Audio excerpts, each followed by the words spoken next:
Magandang araw po sa inyo Kuya Bari at sa lahat ng ating mga kasundo. Nagpadala ako ng sulat sa iyo dahil gusto ko rin pong ibahagi ang aking totoong karanasan taong 1991. Para na rin makapagbigay ng aral at inspirasyon sa mga nakikinig. Tutal, napapanahon naman po sa ngayon ang mga kwentong kababalaghan at kulam ay walang pag-aalinlangan kung binuo ang aking kwento batay po sa aking napagdaanan. Medyo pasensya na po, hindi ako sanay sa paglalahad pero sisikapin kong maging maayos at naintindihan. Kuya Bari, ang pangalan ko po ay Lorena. Sa ngayon po ay may mga anak na ako at naninirahan dito sa Abra. Bagamat di po ako isinilang sa mga gintong kutsara sa bibig, ay lumaki naman po ako sa mababait at masisipag na magulang. Sa kanila ko nga namana ang galing sa diskarte sa paghahanap buhay. Ngunit ang kahirapan ay may hangganan. Kapag ka masipag, tiyak magtatagumpay. Napatotohanan ko iyon sa aking mga magulang. Kasi po nakita ko kung papaano sila umasenso. Nakita ko kung papaano nila napalago ang kanilang negosyo. Dating tindera lang po sa palengke ang aking ina pero kalaunay nagkaroon ng sariling pwesto. Mabilis po siyang nagkaroon ng mga suki dahil ang mga suki ng dati niyang pinagtitindahan, lahat po yun ay lumipat sa kanya. Ganoon kalakas ang karisma ng mama ko pagdating po sa tao. Mas lalo pang lumakas ang aming tindahan. Lumaki pa lalo ang aming pwesto hanggang sa ako po ay nagkaroon na rin ng sarili kong maliit na grocery. Tapos po si Papa naman ay nagba-buy and sell ng palay. Nagkaroon kami ng sariling bahay at lupa. Maraming sasakyan, mga lupa. Naging maayos at magaan po ang aming pamumuhay. Ngunit sa di inaasahang pagkakataon ay nagkasakit ang aking ama. Namatay po siya pagkaraan lamang ng halos 2 linggong pagkakasakit. Nagkaroon po siya ng sakit sa bato. Isa iyon sa pinakamalungkot na pinagdaanan naming mag-ina. Pero hindi po ako bumitaw. Kailangan kong magpalakas alang-alang kay mama. Kaya po maski noong ikasal ako at nagsimula ng bumuo ng sariling pamilya ay nakiusap ako kay Edmundo na wag na kaming lumayo pa sa aking ina. Nagtayo na lang kami ng sarili naming bahay malapit sa lupain ng nanay ko po. Hindi ko po talaga kayang iwanan si mama. Ayaw kong maulit na malugmok siya sa lungkot. Hindi ko po siya pwedeng pabayaan. Mabuti na lamang at maunawain ang aking naging asawa. Sinuportahan niya ako sa aking mga desisyon. Ipinagpatuloy ng aking asawa ang negosyo ng aking yumaong ama.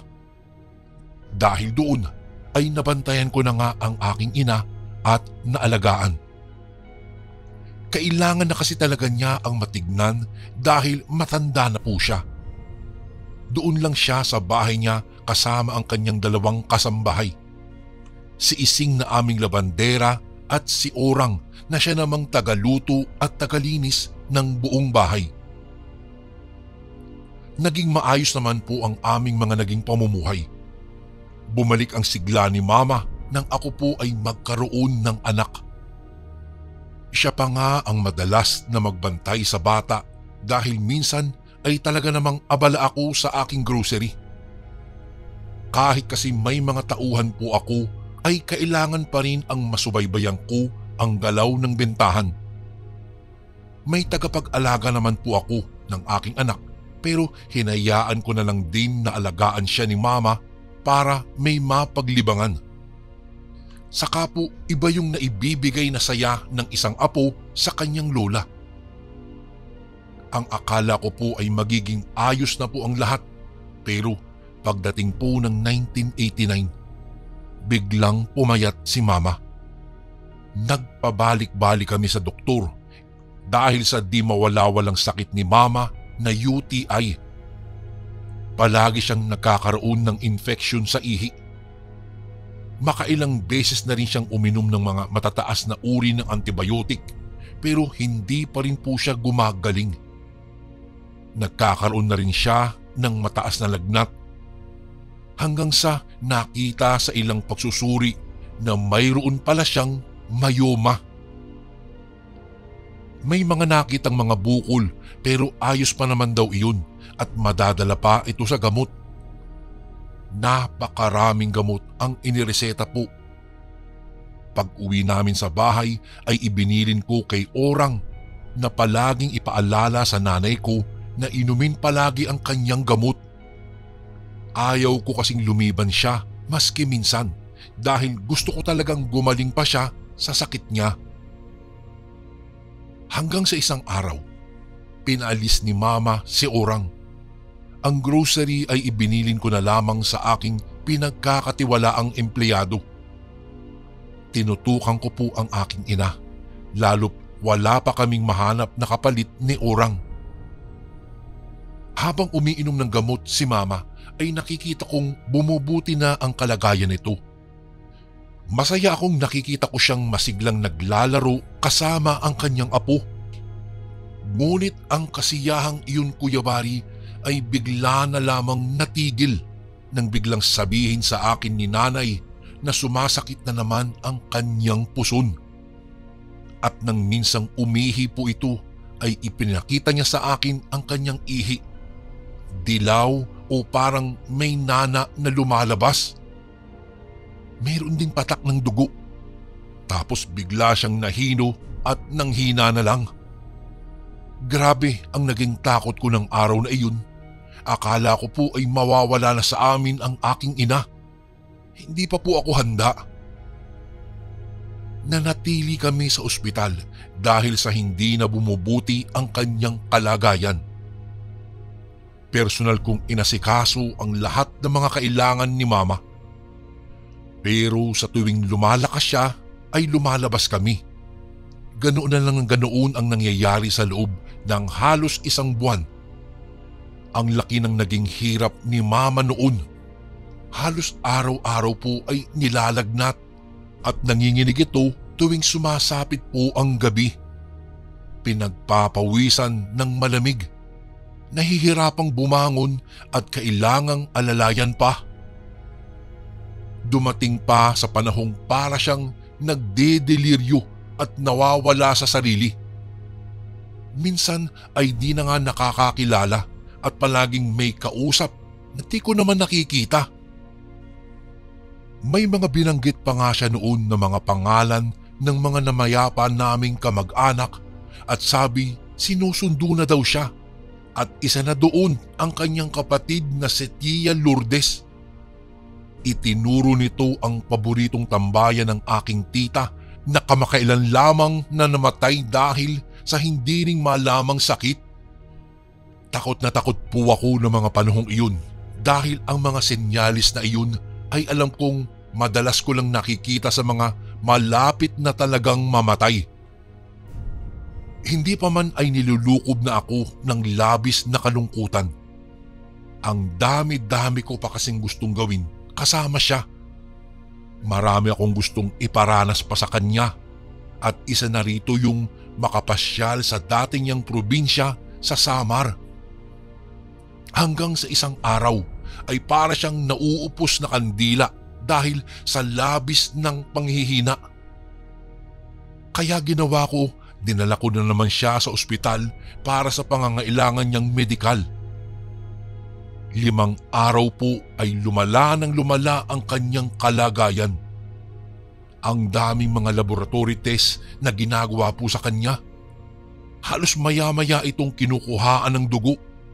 Pero sa dami ng mga pagsusuring iyon ay walang nakita ni anumang sakit sa kanya. Lalo siyang lumala. Walang naging epekto ang mga mahal at malalakas niyang gamot.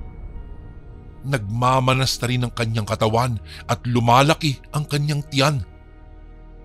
Ngunit hindi lamang po iyon, Kuya Bari, ang lumalaki dahil maski bayarin namin sa ospital ay napakalaki na rin at talagang wala namang nangyayari.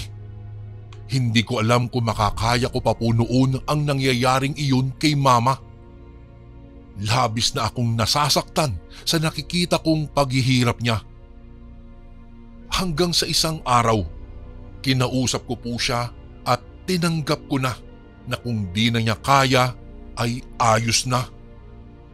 Mas ginusto ko na siya ay magpahinga na lamang at wala nang maramdamang sakit. Napakasakit po sa akin noon, Kuya Bari.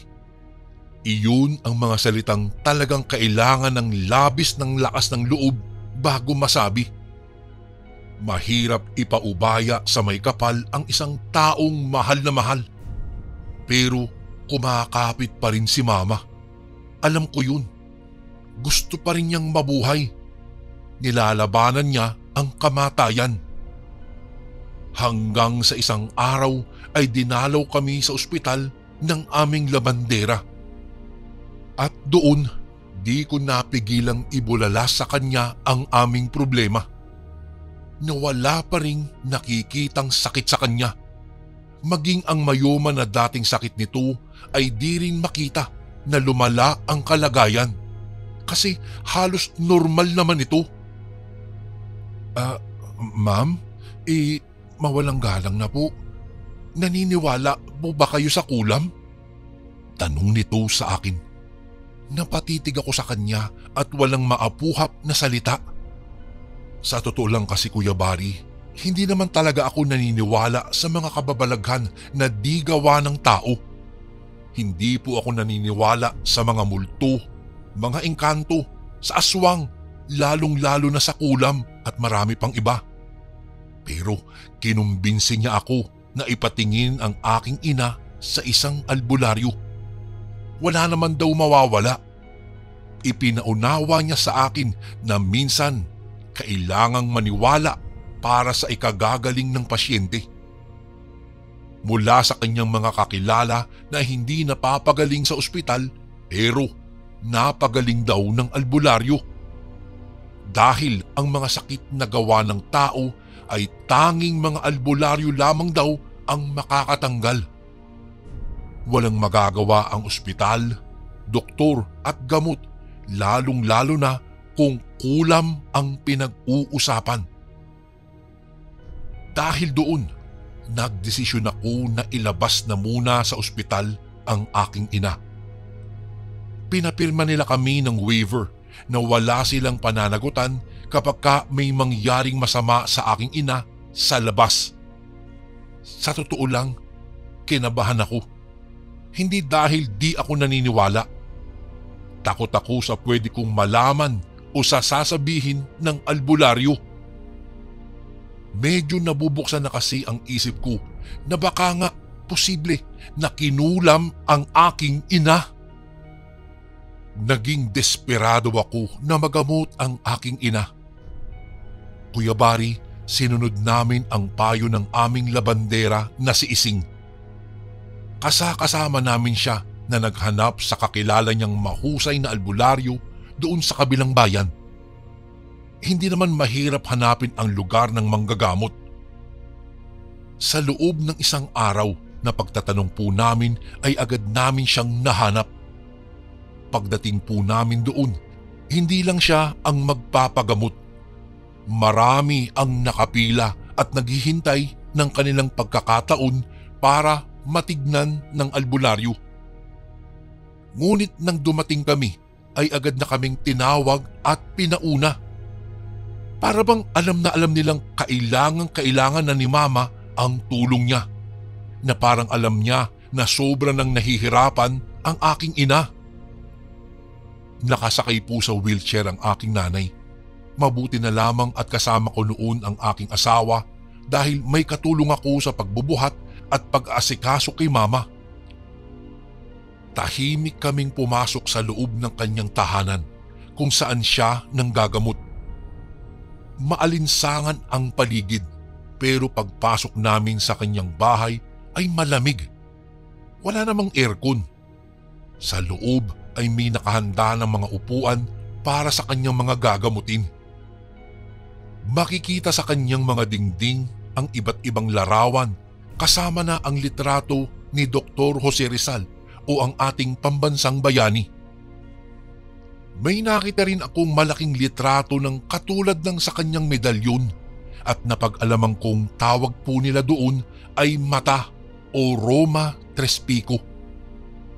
Isa daw iyon sa pinakamalakas na uri ng anting-anting na maaaring maging pagmamay-ari ng isang albularyo at mga antingero. Maya-maya'y kumuha siya ng papel at nagsimula ng tanungin ang pangalan ni Mama. Nang malaman niya ito ay sulat lamang siya ng sulat sa hawak niyang papel. Paikot, tuwid na linya at mga tuldok. Pagkatapos ay itinapat niya iyon sa ilaw. Maya-maya ay nagtanong siya kung mayroon ba bang napalayas o pinaalis si Mama sa bahay niya. Nagulat naman ang aking ina sa tanong na iyon ng matandang albularyo. Hindi naman niya kasi kilala si Mama at alam kong wala rin siyang alam tungkol sa buhay namin. Pero maraming detalye kaagad ang tungkol sa amin ang nahulaan niya ng tama. Sinabi nitong isang dating katulong ang may gawa noon kay Mama. Agad namang naisip ni Mama na nagsimula ang sakit na nararamdaman niya isang araw matapos umalis si Orang pauwi ng Visayas. Tinanggal siya sa trabaho at pinalayas ni Mama dahil sa ilang inuugali ng babae. Madalas itong humihingi ng day off at hindi umuuwi ng halos 2 araw. Paulit-ulit niyang ginagawa iyon kaya minsan ay napagsabihan na siya na ayaw ni Mama ang ganoong gawain niya. Ngunit imbis na humingi ng tawad ay nagtaas din ito ng boses at lumaban sa pangangatwiran, maski siya naman ang may kasalanan. Nalaman na lang ni Mama na mayroon pala itong kinatatagpong nobyo at sumasama ito sa kanya ng ilang araw. Siyempre, ayaw ng ganoon ni Mama. Kesa maging kargo de konsensya siya ng nanay ko kapag ka napahamak si Orang ay pinalayas na lamang niya ito. Binigyan na lamang niya ito ng pamasahe at pera para sa gagastusin nito sa muling paghahanap ng trabaho. Si Orang, Kuya Bari, ay halos kaedad ko, ngunit ang hitsura ay parang nalipasan na ng panahon. Matanda po itong tignan kumpara sa kanyang hitsura. Hindi ko po siya kasundo kasi parang nawiwirduhan ako sa mga kilos niya at pananalita. Parang hindi po siya marunong rumespeto at gumalang sa matanda. Mahirap unawain at matatas magtagalog. Hindi siya maalam sa paggamit ng tamang salitang Tagalog. Inuunawa ko naman po iyon pero minsan ay napipikon talaga ako. Tapos minsan pa nahuhuli ko siyang parang may kausap pero wala naman. Tapos tumatawa-tawa siyang mag-isa. Ang buhok po niya ay halos umabot na sa kanyang tuhod. Palagi ko nga siyang sinasabihan na mag-ayos naman o di kaya ay magpagupit para naman maging komportable siya pero talagang ayaw po niya. Ako pa yung nasisinghalan at pinandidilatan niya ng mata. Huwag ko raw kailanman pakikialaman ang buhok niya dahil magagalit ang kanyang tatay. Tradisyon daw nilang iniingatan ang ganoong itsura ng buhok. Hindi nila maaaring paputulan ng mahaba o paiklian dahil manghihina daw sila.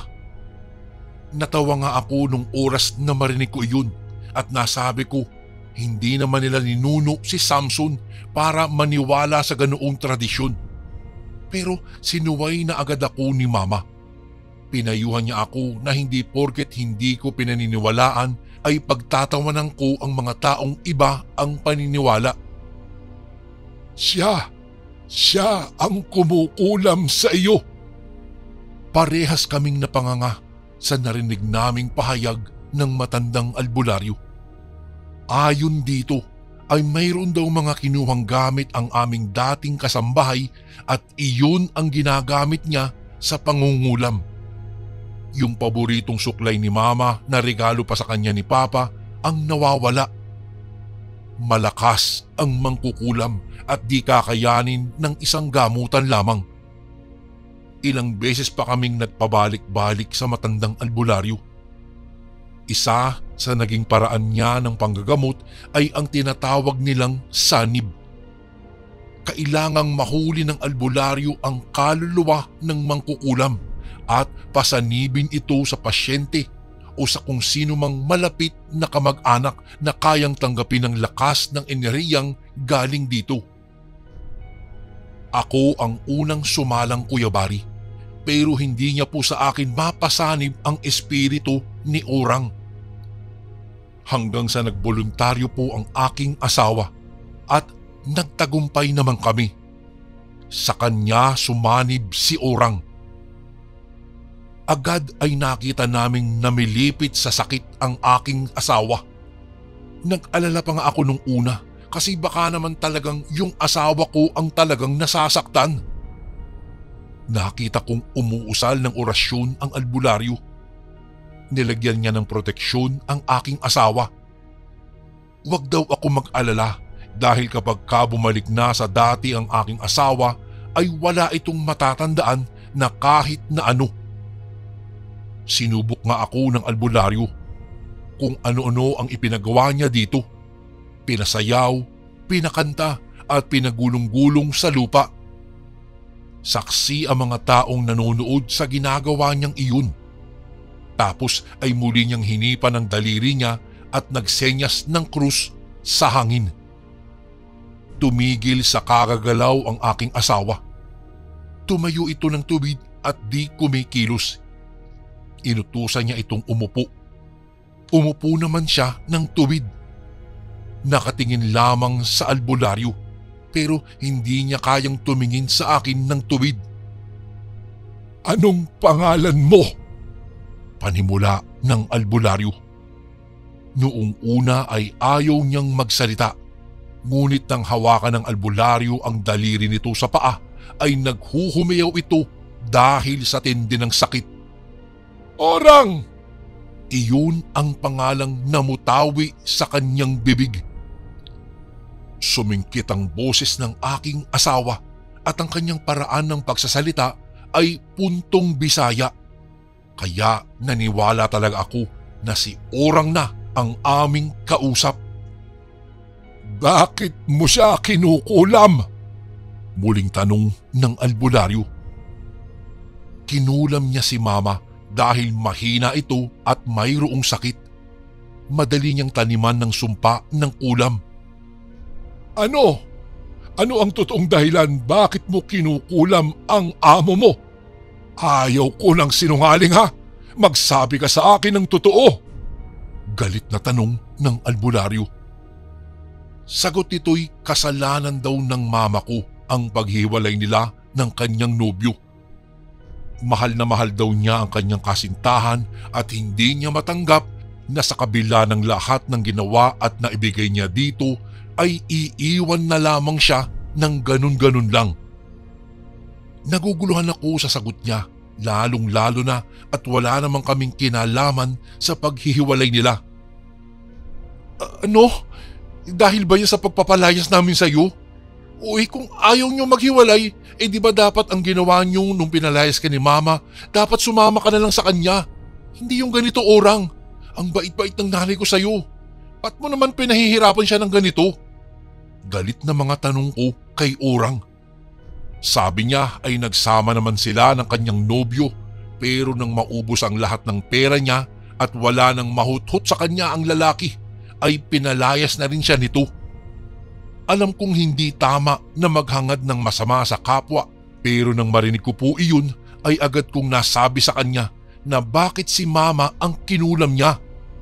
Dapat ay yung walang kwenta niyang nobyo ang pinarusahan niya. Yun ang totoong sumira ng buhay niya at hindi si Mama. Sinabihan ko pa nga siyang tanga at hindi nag-iisip. Ay talagang galit na galit ako, Kuya Bari. Parang sumasabog ako ng mga oras na iyon at naiiyak ako sa pagbugso ng iba't ibang klasing emosyon. hanggang sa hiniling ng matandang albularyo na alisin na niya ang kulam. Pero hindi na raw niya magagawa iyon dahil naitanim na niya ito ng malalim. Hindi daw niya basta-basta maiaalis dahil maaaring sa kanya naman bumalik ang sumpang iyon. Mas gugustoy na rin daw niyang mamatay kaysa bumalik sa kanya ang kanyang ginawa. Ang masaklap ay sinabi pa nitong ilang araw na lang daw ang itatagal ng aking ina. Nilagyan daw niya ng taning ito. Araw ng Biyernes ay tanggapin ko na raw ang lahat. Pero hindi ako pumayag. Sinampal ko siya ng malakas. Tapos pinahabol pa niya na kung hinayaan na lamang daw siya ng aking ina na magtrabaho sa kanya ay wala siyang magiging problema. Muli ay pinagsalitaan ko siya at ipinangalandakan na hindi talaga siya nakakaintindi at di niya alam gamitin ang kanyang utak. Pagkatapos nun ang isinagot niya sa akin, di na raw baling walang utak basta't may lakas at galing ay ayos na daw. At mas lalo daw siyang lalakas kapag mapapatay niya si mama. Tulad daw ng pagdagdag niya ng lakas nang mamatay ang aking ama at tiya. Ang revelasyong iyon ang naging dahilan kung bakit mas naging mabagsik na rin ang albularyo sa kanya. Pinarusahan niya ito at sinaktan sa pamamagitan ng pagbato rito ng mga orasyon. Malalakas na hiyaw at pagmamakaawa ang sinasambit nito. Masasaktan tapos kapag nasanay na sa sakit ay biglang tatawa. Ganoon namin siya kinalaban ng araw na iyon hanggang sa nakawala na ang kaluluwa niya sa katawan ng aking asawa. Nang mahimasmasan siya ay agad niya akong nakitang nakasalampak sa sahig at umiiyak. Tumayo siya at inalalayan ako sa aking pagtayo. Pinaupo niya ako ng maayos sa upuan at saka niya ako tinanong kung ano ang nangyari. Wala ngang matandaan ng aking asawa maski sa mga sinabi at ginawa sa kanya. Nagpapatunay na si Ora nga ang kausap namin ng mga sandaling iyon. Ibinalik namin ang aking nanay noong Biyernes.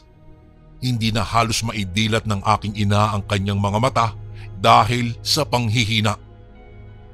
Doon kami tinapat ng albularyo na wala talaga siyang magagawa na sa kalagayan ng aking ina. Wala siyang maibibigay na gamot dahil hindi raw sakop ng kanyang kaalaman ang ganoong klase ng sakit dahil mga doktor ang kailangan ni mama.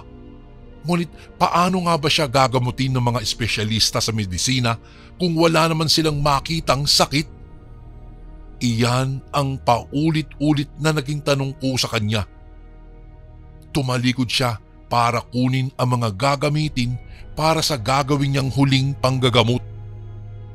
Isinagawa niya ang suob na kung saan ay may mga pinaibabaw siyang mga dahon sa nagbabagang uling at mayroon ding insenso. Inilagay niya iyon sa ilalim ng upuan ni mama. Pinausukan siya ng albularyo. Pagkatapos nun ay sinabi niyang maaari ko nang ibalik si mama sa ospital. Litong-lito ako, Kuya Bari, ng mga oras na iyon. Hindi ko alam kung ano ang sinasabi sa amin ng albularyo. Katapusan na nga ba ng mama ko? Ngunit maniwala kayo at sa hindi, mga kasundo. Pagkarating namin sa ospital ay lumabas at nakitang lahat ng kanyang mga sakit. Nakita sa mga pagsusuri na lumala na ang sakit niya sa matres.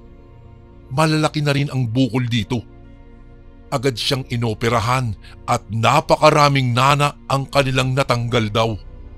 Ngunit hindi na rin naisalba ang kanyang matres dahil sa dami ng mga bukol. Inalis na iyon sa kanya ng tuluyan ng buo. Awa naman ng Diyos, Kuya Bari, naging matagumpay ang nasabing operasyon at tuluyang gumaling nga ang aking ina. Minsan, may mga tao na kapag naikukwento namin ang naging karanasan ng aking ina ay sinasabi nilang Baka nagkataon lamang ang lahat. Baka daw hindi lang agad nakita ng mga doktor iyon. Pero sa amin po ni Mama at ng mga tunay na nakasaksi, alam naming dahil iyon sa kulam. Naniniwala akong itinago nito at tinakpan ang mga sakit ni Mama upang di siya magamot ng mga doktor. Para lumala ang kanyang karamdaman at alam kong hindi niya titigilan ng aking ina hanggang sa ito ay mamatay. Nakakalungkot lamang isipin na may mga tao na sadyang nakaagawa ng kasamaan sa kapwa sa kabila ng pagiging mabuti nito sa kanya. Alam ko namang walang kasalanan ang mama ko sa kanya at dahil siya naman ang may gawa at saka naging abusado din siya sa kabaitan ng aking ina. Pero alam mo Kuya Bari, hindi na namin ibinalik sa kanya ang kulam. Takot din kasi kami sa karma at ayaw din namin na maging kagaya niya. Sabi namin noon na bahala na lamang sa kanya ang Diyos. Basta po ang mahalaga ay gumaling si Mama at nakasama ko pa siya ng matagal. Kuya Bari, hanggang dito na lang po ang aking kwento. Sana po ay nagustuhan nyo ang aking ibinahagi. Sana po ay mayroon pong natutunang aral sa isinalaysay kong kwento. More power po sa Ang Sundo Horror Stories and God bless po sa lahat ng kasundong nakikinig ngayon. Lubos na gumagalang, Lorena. Ito naman po ang ating pangalawang kwento. Hello po Kuya Bari, magandang araw po sa inyo at sa mga listeners na palaging nakasubaybay sa inyong channel. Itago nyo na lang po ako sa pangalang Rufino. Nakatira po ako sa isang probinsya dito sa Bicol. 55 anyos na sa ngayon at may asawa't anak na. Nangyari nga po pala ang kwentong ito, Idol Bari, taong 1988 dito lang din sa aming probinsya sa Bicol. 21 anyos pa lang ako nang mangyari ang mga kaganapang hindi ko po malilimutan. Sa naalala ko po, isang araw noon Idol Bari, pumunta ako sa kapitbahay namin para bumili ng biik pero hindi na pala ito binebenta sa kadahilanang papalakihin nila ito. Kung kaya't sinabihan ako ng kapitbahay namin na subukan ko raw kina Berto kasi nag-aalaga raw ito ng mga baboy at baka. May mga biik din. Sa araw ding iyon ay pumunta nga po ako sa bahay nila. Wala naman silang aso kaya tumuloy lang ako sa kanila. Nakita kong nakasarado ang kanilang pintuan kaya naisip ko noon Idol Bari na baka umalis sila. Kaya naglilibot-libot ako para hanapin ang kulungan ng kanilang mga alagang baboy. Pero una kong nakita ang kanilang bodega. Habang papalapit ako rito ay may naaamoy akong nakakasulasok na amoy. Para itong patay na daga o nabubulok na laman. Kaya mabilis akong umalis at nagtungo sa likuran ng bodega. Doon ko rin nakita ang kulungan ng mga baboy. Nakatayo lang po ako noon nang may biglang nagsalita sa aking likuran. Asawa pala ito ni Berto, ngunit nakakunot noo at masama itong nakatingin sa akin. Itago na lang natin siya sa pangalang Aling Juana. Itong si Aling Juana Idol Bari ay nasa 40 pataas na siguro ang edad. At medyo weirdo din ito kung magsalita. Saka habang kausap ko siya, hindi ito makatingin sa akin ng diretsyo. Di ko maintindihan kung bakit. Kung kaya't sinabi ko sa kanya ang pakay ko doon. Sabi ko gusto kong bilhin ang biik niya pero hindi raw niya ito ipinagbibili. Kaya umalis na lang ako at sa huling pagkakataon ay muli akong lumingon sa kanilang bahay. Ngunit nakita ko si Aling Juana na tila nanlilisik ang mga mata. Dahil doon, nagmadali akong umuwi sa bahay dahil nakaramdam ako ng takot. Sa sumunod na araw noon, Idol Barry, ay mas lalo akong nagtaka. Kasi halos araw-araw may daladalang mga lamang loob itong si Berto.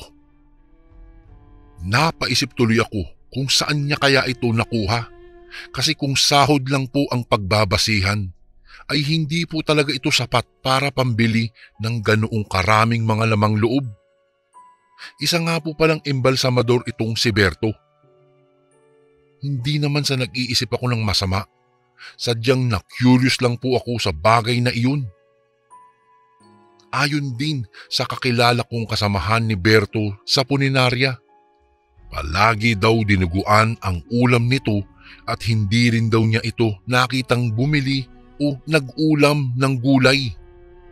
Ngunit binaliwala lang daw niya iyon dahil may baboyan at manuka naman sila Berto. Hindi talaga ako mapakali noon, Idol Barry, kaya naisipan kong manmanan ang kilos ng mag-asawa. Ito na nga, Idol Barry, pagkarating ko sa kanilang bahay, ay dumiretso ako sa likuran at doon nagtago. Sumilip ako sa isang siwang at nakita ko si Aling Juana na nagluluto sa kanilang kusina. Habang pinagmamasdan ko siya, ay laking gulat ko, Idol Barry, dahil bigla itong lumingon sa aking direksyon at ngumiti ng nakakaloko. Tapos nun, mas lalo pang kumabog ang aking dibdib nang makita kong papalapit siya sa dingding kung saan ako nakasilip. Labis akong nagtaka noon kung bakit niya alam na nandoon ako. Saka sinabi rin niyang may naaamoy raw siyang sariwang dugo at natatakam daw siyang tikman ito. Bago pa siya muling tumalikod, ay sinabi pa niyang sa susunod na araw na lang daw niya ito kakatayin. Tapos bigla na lang siyang humalakhak. Hindi ko tuloy alam ang iisipin ko nung mga oras na iyon.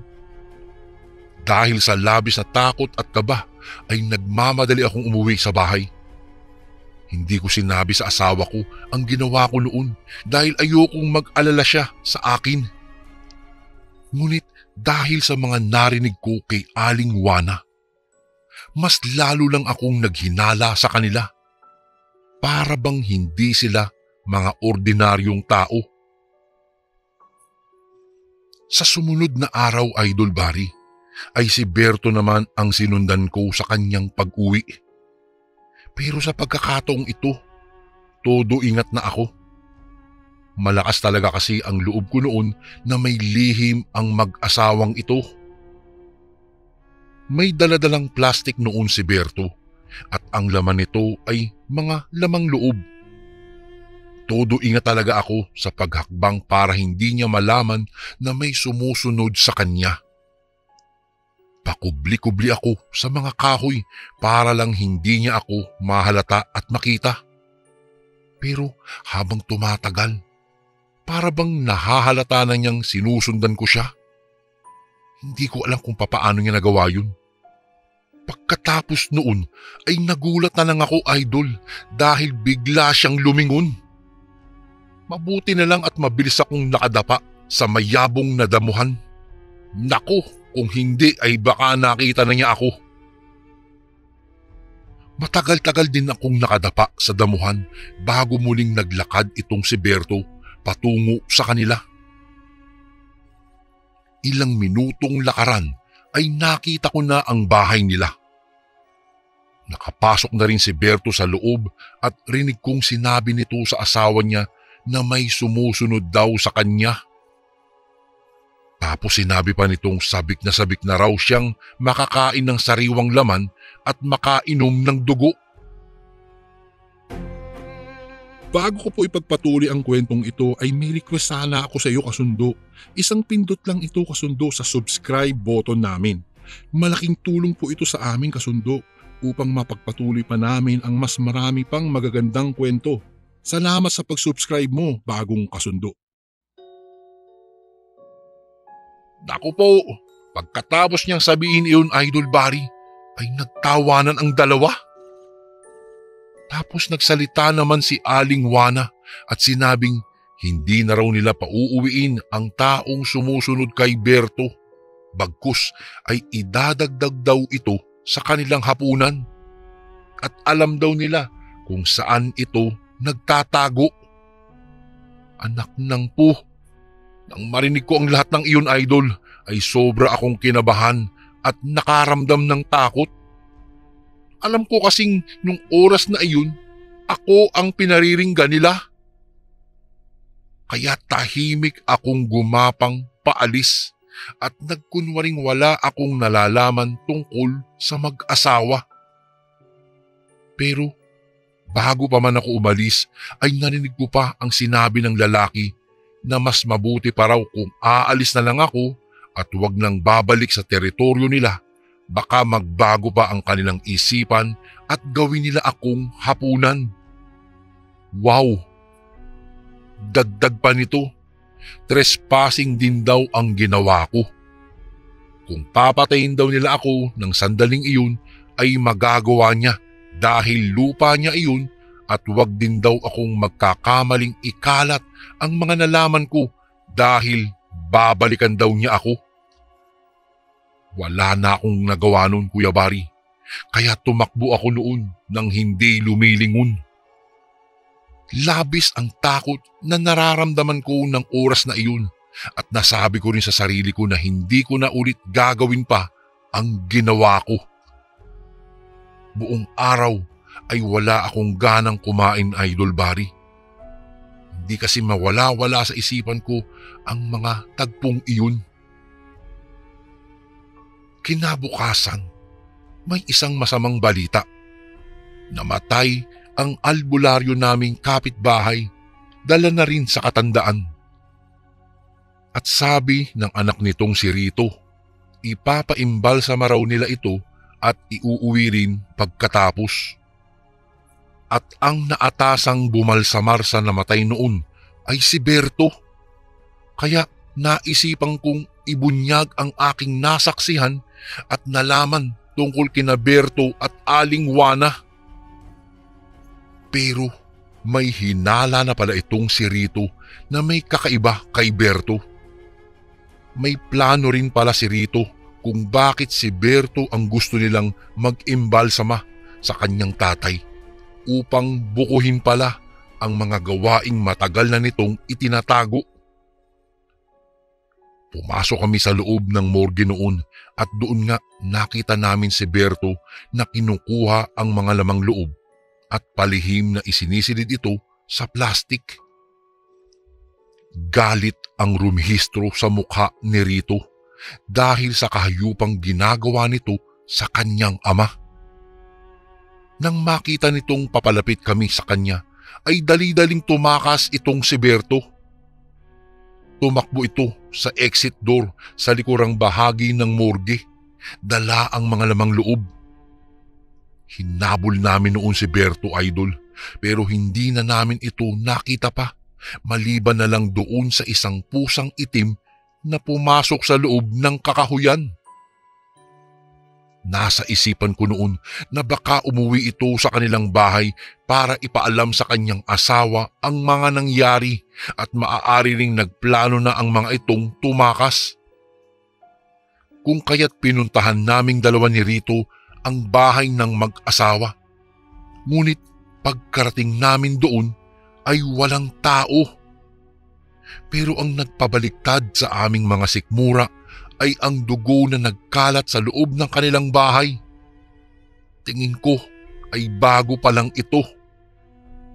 Amoy bulok na bangkay din ang amoy ng bahay nila. Sobrang nakakadiri po talagang tignan na kung sino man ang papasok doon ay di talaga kakayanin at makakatagal. Pati sa bodega, Idol, ay tiningnan din namin ito. Noong buksan namin iyon ay tumambad sa aming harapan ang mga drum-drum ng mga lamang loob at napakasangsang talaga ng amoy. Napasuka ulit ako dahil di ko nakayanan ang amoy na nabubulok na laman. Noong tuluyang hindi na namin talaga sila makita, ay bumalik kami sa morgue at ipinaalam sa mga otoridad ang tungkol sa mga pangyayari at sa bahay ni Berto. Sila mismo ang nakakita na wala ng mga lamang loob ang iba pang mga bangkay na naroroon. Nang malaman ito ng may-ari ng morgue, Kuya Bari, ay agad nila itong inaksyonan. Tumulong na rin sa paghahanap ang mga pulis, pero katulad namin ay nabigo sila sa kanilang paghahanap. Ang kaganapang iyon ay mabilis na kumalat sa buong baryo namin at doon na naglabasan ang mga tsismis na ang mag-asawa raw ay mga aswang. Doon pa lang namin napag-alaman na talagang mga dayo pala ito at bago lang sila sa probinsya namin. Marami ang nagpasalamat dahil nahinto na ang kahayupang ginagawa ng mag-asawa. May mga sabi-sabi rin na baka may kinalaman ito sa pagkawala at pagkamatay ng mga ilang hayop na nasa baryo. Makalipas ang ilang buwan mula nang tumakas ang mag-asawang aswang na iyon, ay bumalik na sa dati ang lahat. Binuksan na rin ulit ang punerarya at kinuha ako ng may-ari bilang tagabantay ng punerarya nila. Naging isang gwardya ako sa nasabing punerarya. Ngunit kahit ilang buwan na akong nagtatrabaho po dito, ay hindi pa rin maalis ang takot na namumutawi sa aking dibdib sa tuwing papasok ako sa loob ng punerarya. Naaalala ko po kasi lagi ang mga lamang loob na kinubkob ni Mang Berto doon sa loob. Tuwing maaalala ko po ito, ay talagang kinikilabutan pa rin ako, Idol Bari. Ngunit kalaunan ay nakasanayan ko na at hindi ko na pinapansin pa ang mga bagay na iyon. Ngunit hindi ko po talaga malilimut-limutan ang karanasang ito na minsang nakatagpo ako ng mga totoong aswang dito sa baryo sa Bicol. Hanggang dito na lang po ang aking kwento, Idol Bari. Maraming salamat po sa inyong pakikinig at sana po'y mabasa niyo po ito sa inyong channel sa susunod na mga araw. Lubos na gumagalang, Rufino. At ito naman po ang ating pangatlong kwento. Isang magandang araw po sa inyo, Kuya Bari. Itago niyo na lang po ako sa pangalang Luisa. Itong kwentong aking ibabahagi po sa inyong channel ay naging karanasan namin noong nagdadalang tao pa lamang ang aking nakatatandang kapatid. Tawagin na lang po natin siya sa pangalang Loida. Noong mga panahong nagdadalang tao si Ate Loida, kaming dalawa lang ang magkasama sa bahay. Nasa abroad po kasi ang kanyang asawa, kung kaya't ako ang naatasan ng aking mga magulang na magbantay sa kanya. Nang mga unang buwan ng pagbubuntis ni ate, ay wala naman po kaming nararanasang pang-aaswang. Naging maingat din kasi kami, lalo na kapag sasapit po ang gabi. Nagsimula lamang ang lahat noong maging 7 buwan na ang dinadala ng aking kapatid, Kuya Bari. Isang umaga, habang ako ay nagwawali sa labas ng bahay ni na ate, may natanaw akong isang matandang babae. Naglalakad siya at parang wala sa kanyang sarili. Dahil sa aking pagtataka, tinanaw ko siya hanggang sa makarating siya sa tapat ng aming bakuran. Mawalang galang na po, ano po ang kailangan nila? Tanong ko sa kanya. Hindi ito nakapagsalita. Napatitig siya sa bahay ni na Ate Loida at saka parang may inaabangan. Walang ano-ano, napatitig siya sa akin at saka nagwika. Hindi ba't may buntis na nakatira sa bahay na iyan? Kaano-ano mo siya? Tanong niya sa akin. Opo, kapatid niya po ako. Nandito lang po ako para bantayan siya dahil nagdadalang tao nga po siya. Wika ko sa matanda. Maitanong ko nga po, paano niyo po nalamang buntis po ang kapatid ko? Tumingin lang sa akin ang matanda, napangisi at saka mahinang nagwika. Madalas kasi akong napapadaan dito. Kung malapit na siyang makapanganak, sabihan mo lang ako ha. Isa rin akong hilot. Nasa dulong bahagi lang ng baryong ito ang aking bahay. Sabi niya. Napatango na lang ako sa kanya at saka ipinagpatuloy ang aking pagwawalis. Ilang saglit lang, nawala ang aking atensyon sa matanda. Ngunit noong muli ko siyang tignan, nagulat po ako, Kuya Bari, nang nawala siya sa aking harapan. Ala, saan kaya nagpunta yung matanda na yun? Nagpalinga-linga ako at magkahalong pagtataka at pagkamangha ang aking naramdaman noong makita ko na sa malayo ang matanda. Naglalakad iyon ng tuwid at parang hindi mahina ang kanyang tuhod. Sa kadahilanang malayo na rin ang matanda, kung kaya't nagpasya na lang akong tapusin ang aking pagwawalis at saka pumasok na sa aming bahay.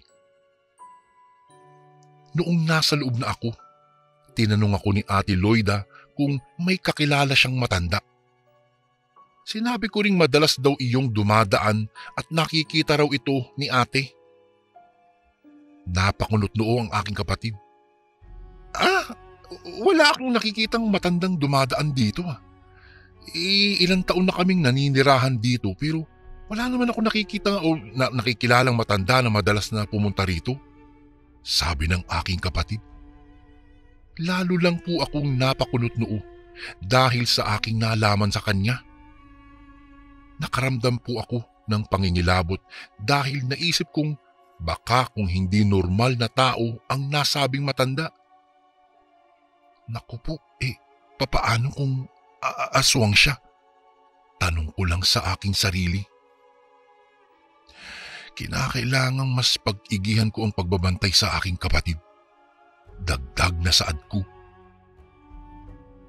Nang gabing iyon, hindi ako gaanong nakatulog, Kuya Bari. Parang nababalisa ako dahil sa tuwing may marinig akong kaluskos sa labas ng aming bahay. Iniisip ko po kaagad na baka aswang iyon. Bandang 11:00 ng gabi nang makaramdam ako ng parang maiihi ako. Kaya kahit na tinatamad ako, bumangon po ako at saka pumunta sa banyo.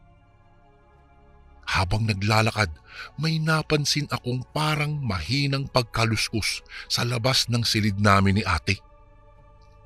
Dahil doon, nadaan ako sa may bintana at sumilip ako doon. Sino kaya yun? Mukhang wala naman, sabi ko sa aking sarili. Noong paalis na sana ako at dediretso na sa banyo, may nakita akong gumalaw. Pilit kong sinisipat iyon ng maigi, ngunit hindi ko nakita ng mabuti ito. Sa hindi ko malamang dahilan, agad akong pinanindigan ng aking balahibo sa batok. Dali-dali akong pumunta sa banyo at saka nang makabalik na'y kinuha ko po ang flashlight. Inilawan ko ang labas ng aming bahay, subalit wala naman akong nakikitang kahit na anong hayop doon. Hala, ano kaya yung nakita ko kanina? Tanong ko sa aking sarili. Bumalik ako sa aming silid. Muli kong sinubukan ang makatulog at sa kabutihang palad naman ay nakatulog din ako. Kinabukasan, sinabi ko kay Ate Loida ang aking nakita kagabi. Napakunot noo ito sa akin at napailing na lang siya at saka sinabing, "Naku, baka pusa lang yun." Napatango na lang po ako sa kanya at saka sinabing, "Naku, sana nga, mahirap na baka maisan tayo ng aswang, ate." Wika ko sa kanya. Makaraan ang ilang mga linggo, kabuwanan na iyon ng aking kapatid. Dahil doon, halos oras-oras akong nagbabantay sa kanya dahil baka pumutok ang kanyang panubigan. May sinabihan na rin akong tricycle na siyang aming sasakyan kung sakaling kailangan dalhin siya sa ospital. Isang dapit hapon, habang nakikipagkwentuhan sa aking kapatid, bigla siyang nagreklamo sa akin. Aray ko, ang sakit ng aking tiyan. Parang manganganak na yata ako. Wika niya sa akin. Bago ko po ipagpatuloy ang kwentong ito ay may request sana ako sa iyo kasundo. Isang pindot lang ito kasundo sa subscribe button namin. Malaking tulong po ito sa amin kasundo upang mapagpatuloy pa namin ang mas marami pang magagandang kwento. Salamat sa pag-subscribe mo, bagong kasundo. Sa kadahilan ng iyon, Kuya Bari, mabilis akong naglakad papalabas sa bahay namin. Ninais kong tawagin ang driver ng tricycle at nang madala kaagad ang aking kapatid sa ospital na nasa aming bayan. Noong nasa labas na ako ng bahay, bigla kong nakita ang matandang nagpakilala sa akin na isang hilot. Parang balisa siya at tila may kung anong nais gawin o sabihin. Ineng, manganganak na siya. Samahan mo ko sa loob. Ako na ang bahala sa kanya. Sabi niya sa akin. Dulot naman ng aking pagkataranta. Napatango ako sa kanya at saka isinama siya pabalik sa loob ng bahay ni na ate. Pagkapasok namin doon, nakita kong namimilipit na sa sakit ang aking kapatid. Napalingon ako sa matanda at saka tinanong siya kung ano ang aming gagawin.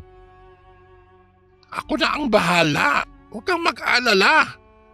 Habang nagsasalita ang nasabing matanda, nakita kong parang mabilis ang tibok ng kanyang puso na parang sabik na sabik ito. Kita ko ring pinipigilan niya ang kanyang parang paglalaway. Ate, huwag kang mag-alala. Magiging maayos ang paglabas ng sanggol sa sinapupunan mo. Nakita ko si Lola sa labas kaya hindi na ako nag-atubili pang isama siya rito. Baka kasi kung sa bayan ka pa manganganak baka hindi umabot ka sa ospital. Mahabang salaysaying ko sa kanya. Napatango naman ang aking kapatid habang nakakunot-noo dahil sa sakit ng kanyang nararamdaman. Noong mga sandaling iyon, Kuya Bari, sinabi ng matanda ang kanyang mga kakailanganin. Wala ring pag-aalinlangan akong kumuha ng mga iyon at noong makabalik ako'y nakapwesto na rin si ate. Ineng, doon ka muna sa labas. Ako na ang bahala sa iyong kapatid. Huwag ka mag-alala. Sabi ng matanda, kaya wala akong nagawa kung hindi ang tumango. Lumabas ako sa silid kung saan naroon sina Ate Loida. Subalit, noong naroon na ako sa labas ng kwarto, bigla akong kinabahan. Hindi ko alam kung bakit pero pakiramdam ko po ay mali ang aking naging desisyon na iwanan ang aking kapatid sa loob. Makalipas lang ang ilang sandali, naririnig kong umiiri na ang aking kapatid. Ang matanda naman ay nagsasalita ng direksyon kay ate kung ano ang kanyang gagawin. Ilang saglit pa, may narinig akong iyak ng isang sanggol. Napabuntong hininga na lang ako. Akmang papasok na sana ako para makita ang sanggol nang bigla akong nagulat. Anong gagawin mo sa aking anak? Boses iyon ng aking kapatid na parang gulat na gulat. Ate! Bulalas ko. Walang pag-aalinlangan kong biglang binuksan ang pintuan ng silid at napatakip na lang ako sa aking bibig nang makita kong iba na ang anyo ng matandang hilot. Nanlaki ang aking mga mata, Kuya Bari, dahil nakita ko ang kanyang buhok ay nakabuhaghag at ang kanyang balat ay nangingitim na puno na ng balahibo. Anong uring nilalang ka? Pasigaw na tanong ko. Dahan-dahang lumingon sa akin ang matandang hilot at kita kong naglalaway siya at nanlilisik ang kanyang mga nagbabagang mga mata. Aswang yan! Aswang yan! Sigaw ni ate. Nataranta ako ng mga panahong iyon, Kuya Bari. Dali-dali akong lumapit sa peking hilot at saka sinubukang agawin ang aking pamangkin. Subalit mabilis iyong gumalaw. Akin ang batang ito. Ito ang magiging pagkain ko sa gabing ito. Wika ng aswang. Hindi ako papayag. Magkakamatayan muna tayo. Kinuha ko ang palangganang may maligamgam na tubig at saka mabilis iyong inihampas sa matanda. Walang yaka! Nilingon ako ng aswang dahil sa aking ginawa. Gamit ang isa niyang kamay, biglang kinalmot niya ako sa aking mukha. Nagawa niya akong sugatan, Kuya Bari, kaya napaatras ako ng bahagya. Hindi ako papayag na makuha mo ang aking anak. Pagkawika ng aking kapatid ng mga katagang iyon, buong lakas siyang sumigaw upang makahingi ng tulong sa kapitbahay. Kahit hinang-hina pa siya, wala siyang naging pakialam. Mga kapitbahay, tulungan niyo kami! Tulong! Kukunin ng aswang ang anak ko! Sigaw pa ni Ate Loida. Sakto namang dumating ang tricycle na siyang sasakyan sana namin patungo sa ospital. Narinig daw niya kasi ang sigaw ng aking ate kung kaya't agad siyang pumunta. Dahil nalaman niyang may aswang sa loob ng bahay, nagsisigaw siya upang tawagin pa ang iba pang mga tao. Pinaligiran ng mga kanayon ni na ate ang kanyang bahay. Kapag hindi mo binalik ang aking anak, titiyakin kong mamamatay ka sa loob ng kwartong ito. Sigaw ni ate. Nakaramdam ng pagkabahala ang aswang, Kuya Bari, dahil sa mga nagkakagulong tao sa labas ng aming bahay. Walang ano-ano. Mabilis niyang inilapag sa sahig ang sanggol at saka sa isang kisap ng aming mga mata, tumalon nito sa bintana. Narinig naming biglang nagkagulo ang mga tao. Nagsigawan ito dahil hinahabol na pala nila ang aswang. Laking pasasalamat namin sa mga taong naroroon dahil agad silang rumesponde. Hinabol pa nila ang aswang, ngunit mabilis itong nawala sa kakahuyan. Magmula noon ay hindi na muling nakita pa ang matanda magmula noong hinabol siya ng mga tao. Agad naming dinala si ate kasama ang bagong sanggol sa ospital. Mabuti na lang at nadala namin kaagad sila doon at nabigyan sila ng agarang lunas. Sa awa naman ng Diyos, Kuya Bari, ay walang nangyaring masama sa bagong silang na sanggol. Isang malusog na batang babae ang iniluwal ng aking kapatid ng araw na iyon. Nalaman ng asawa ni ate ang mga nangyari at laking pasasalamat niya dahil walang masamang nangyari kay Ate Loida at sa kanyang bagong anak. Matapos po ang pangyayaring iyon, Kuya Bari, nagkaroon po ako ng malaking leksyon. Hindi pala dapat ako nagdesisyon ng agad-agad. Dapat pala nag-isip muna ako ng mabuti bago ko ginawa ang bagay na iyon. Naging aral sa akin ang pangyayaring iyon dahil muntika ng matangay ang pamangkin ko dahil lang sa isang peking hilot sa aming baryo. Hanggang dito na lang po ang aking kwento, Kuya Bari. Maraming salamat po. Lubos na gumagalang, Luisa.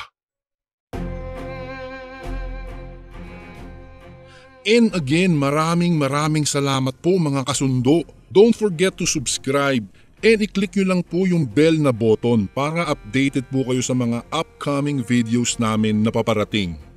Maraming salamat po ulit. God bless and ingat po lagi dyan. Ito po si Kuya Bari at ako ang Sundo.